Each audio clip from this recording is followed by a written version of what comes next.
This is Johnny Harrod from the band Wolftooth, and you're listening to the Brutally Delicious podcast.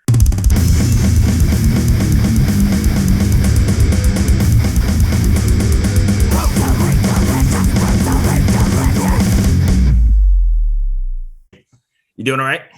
Yeah, how are you? Doing all right. Where are you guys at? Indiana? Is that where you're at? Yeah, East Central Indiana. Is it really freaking cold out there now? It is, man. It's like 32 out right now, I think. Have you had snow yet? Yeah, last week we had a few flurries, but nothing significant. I was watching some football game the other day, Michigan State, I think it was, and it was totally covered. I'm not ready for that. I'm in Richmond, Virginia, and we won't get it that bad, but we'll get some, but I'm not ready for any of it. I'm in Richmond, Indiana. I know, that's funny. I saw that when I was doing the research. Yeah, right on. So I guess we could just go ahead and jump in and get started. First of all, congratulations. How did the deal with Napalm come about? It was so weird. So we released our second album, Valhalla, in May 2020. So it was well into the shutdown, and Right. We were kind of bummed out because we couldn't, tour. We didn't know what was going to happen. So 2 weeks after that came out, we get this email in the middle of the night from Napalm Records, and asking questions and stuff. We're like, "Is this for real? Like, our album just come out?" So it was a pleasant surprise to hear from them. We hadn't shopped anything, or Right. it just come out, and that was it. That's got to make you feel pretty good, right? It did, yeah. Because Like, hey, we're doing something right. yeah, we just kind of progressed up a step each album with the label. And So are they gonna re-release this one through them, or are you guys doing something new? You mean the first two albums? Yeah. Yeah, we're talking about maybe a re-release down the road here. So you might hear some news about that. And you're working on new material then for a third through them?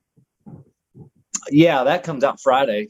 Our Blood and Iron will be our first record with Napalm. What was the writing process like then for that record? Because obviously some of it had to have been written through the nonsense we're going through, right? Was it different? Oh yeah, The last totally. It was kind of a silver lining to the shutdown and not being able to play out live, because we could just, practice a couple times a week, and we wrote it then.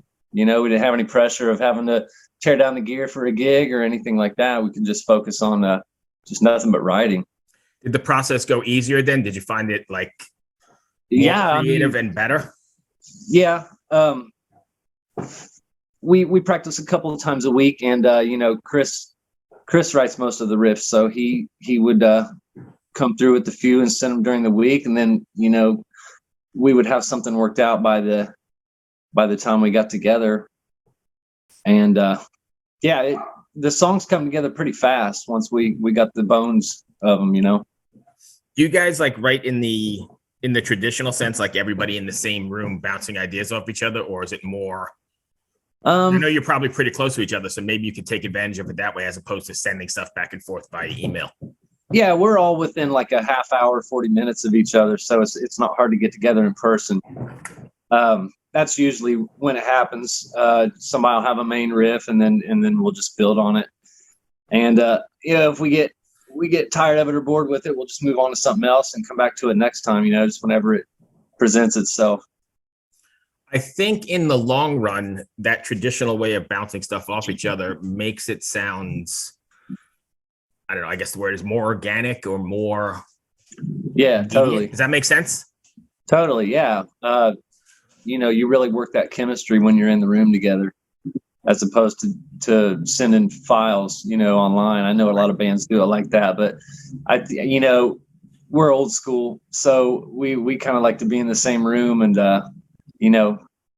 hearing the burn on them amps and getting it live. When you guys are writing, I don't know if this really applies to stoner music or this kind of doomy music, but are you guys writing with the live show in mind, or are you guys writing a song for the song's sake and then adapting the songs to the live setting? No, we pretty much write the songs and then learn how to play them after they're done and recorded. Especially with our singer, we write all the music and then we don't hear any of the lyrics or know what any of them are until we get the first, Oh, really? studio song back. So that's always pretty cool. And then once it's all over, he has to learn how to sing and play everything, for the first time. So it's kind of unique in that, right? Have you ever gotten songs back you're like, what the hell just happened? What am I listening to? No. I mean, we love Chris. He's just really good at what he does, and it's always just kind of a awesome feeling. I rarely hear things I don't like that come from him vocally. That's good. I mean, that's an amount of trust, I guess, that's pretty. Yeah. Oh, yeah, pretty great. totally. We've known each other and played together for so long, not consecutively, but I mean, we go back 25, 30 years, all of us. Oh, really? So yeah, we know each other really well as far as life and music. What and I don't know if this is going to apply either, but is there something you want your fans to take away from after listening to a Wolftooth record or seeing a Wolftooth show, or is like a takeaway? Well, the content of our music is pretty much about myth and lore.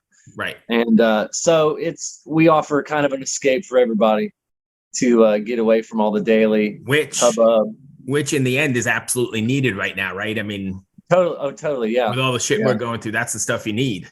Yeah, who wants to hear about that in your music? Music's always been an escape for all of us, so why not provide that for anyone who wants it, So, I mean, at some point I get it, because music is definitely cathartic, especially heavy music. I think in a way, and I get where people are coming from, where they're, getting their demons out of doing whatever, but there's also something to be said for, the escape side of it. I think that's pretty cool too. Yeah. And it's all in fun too. That's why we still play after all these years. We just like to have fun, Did you ever imagine you'd still be making music and doing this?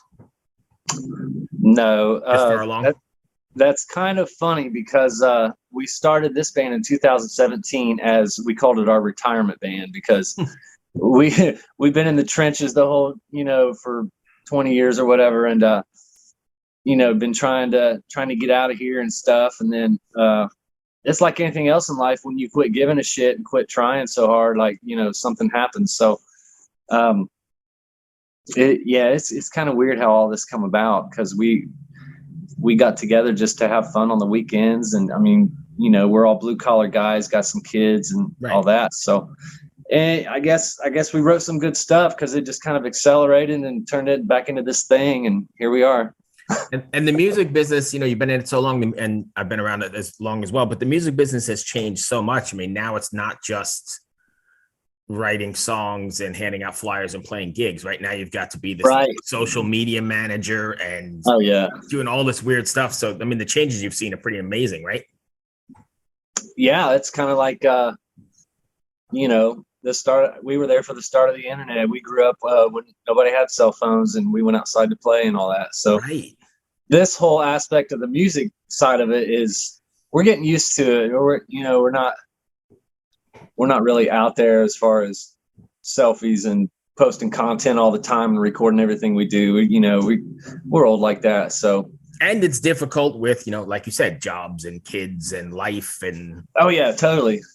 But on the other hand, it's making things like this easier, Yes, 100%. So there's highs and lows, I guess, with all of it. Right. Because I guess back in the day, like 20 years ago, 25 years ago, I mean, the only way you found out about bands like yourself are, through the grapevine or the tape trading or going to shows or something. Yeah. Right? There was no.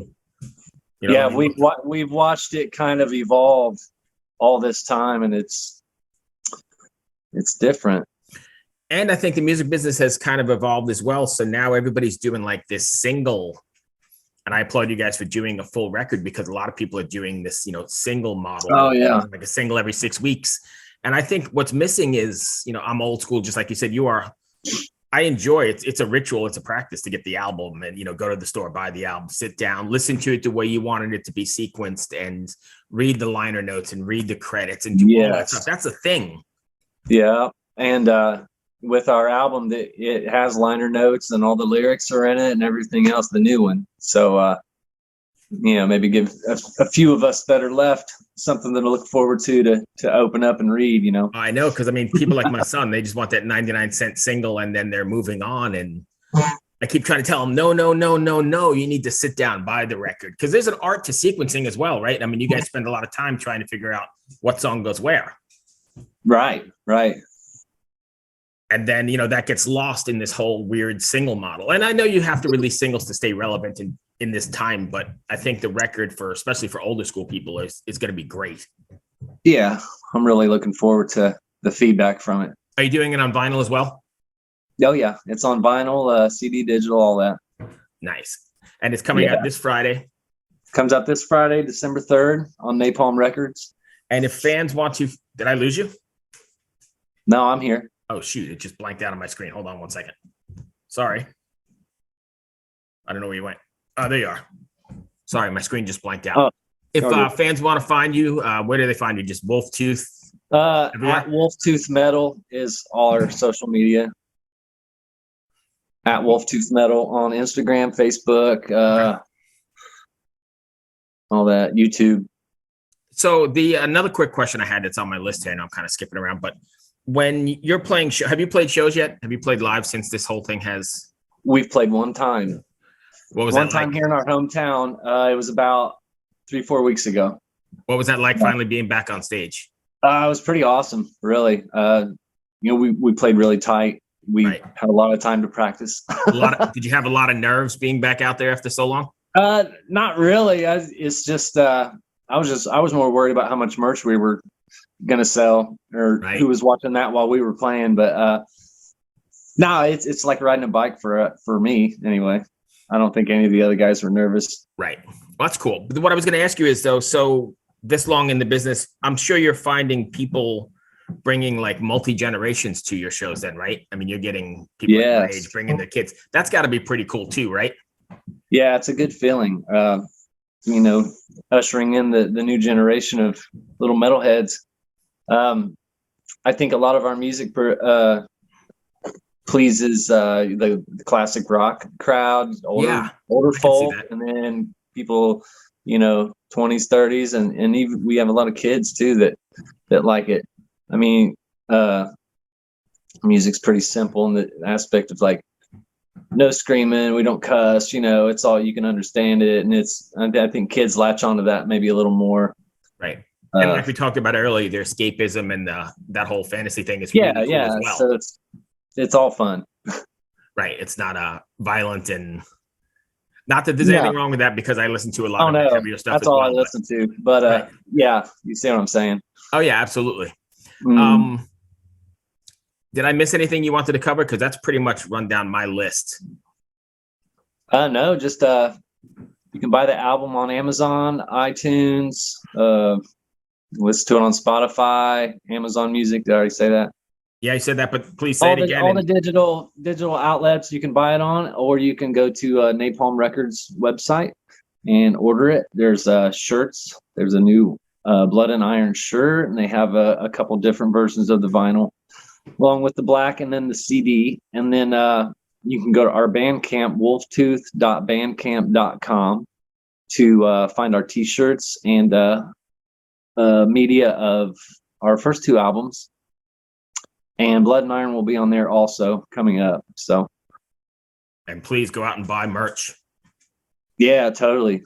Merch puts gas in the tank when we get going again. Do you guys have any plans for touring yet, or is it too early?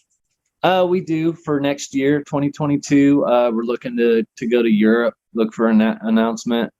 Nice. On that coming up. And then there's a couple more things we're trying to get together and plan out for maybe spring and maybe summer. So I know I said I ran out of questions, but I'm just talking. But Sure. Is there a weird dynamic now with trying to plan for a tour with all this nonsense going on? Yeah, it's things are way different in Europe than they are here. So that's kind of why it's been up in the air, and it's a lot of work it's different over there. I've never been there, but I hear it's different as far as their restrictions and rules. Here it shouldn't be too bad unless I don't know. I think something else is going on now with some kind of other. Yeah, I saw that. Or something. But I will tell you, I went to my first show in 2 years last night. Yeah. I went and saw Ingve, and nice. Yeah, I mean, I wish the crowd would have been better. There was only like 150 people there, but it was fantastic, and it was great just to be, you know, in that. You forget how much I mean, I knew I missed it, but you forget how much you truly miss it. Oh yeah. So, you know, your chest starts vibrating a little bit. And I'm like, oh shit, this is home. I got my first concert a couple weekends ago. I went to see Gojira, and that was my first concert since late 19 or early 2020. So I was stoked to get back in the room and feel the hum, you know, and just be there, be present with it. So and be with, you know, the community, because there's a massive community. Oh yeah. I think you miss, you don't even realize it, but you miss it terribly when you're It's just one big family, you know? And I think nobody from the outside can even understand that. But you know, even though, you know, I have a beer with these people, I don't normally see them except at shows, but when they're not there, I'm like, shit, I miss that guy. Yeah. Very odd stuff how that all works out. I feel that, man. Anyway, that's all I've got. Thank you, my friend. Hope that wasn't too bad. No, not bad at all. This is my first podcast ever, so thank you. Nice. It'll probably be up the next week, middle of next week. Okay. I'll send Natalie all the info, and we covered everything you need, right? Anything I missed? No, I think we got it all. I try and keep it casual with a couple bullet points, and we just see where we end up. Yeah, sounds good. Awesome. You have a great week. Happy holidays. Stay safe. You too. Be well. Take care. All right. Bye.